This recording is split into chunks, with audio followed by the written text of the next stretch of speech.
இவர்களுடைய அரசியல்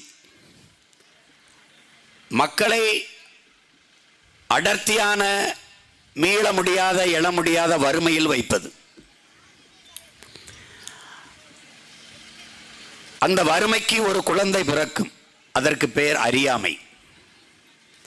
ஏன் அறியாமை வருகிறது?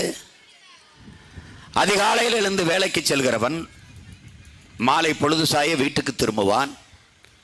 செய்தித்தாள்களை படிக்க நேரம் இருக்காது, தொலைக்காட்சிகளை பார்க்க நேரம் இருக்காது, நாட்டு நடப்பை அறிந்து கொள்ள தெரிந்து கொள்ள வாய்ப்பு இருக்காது.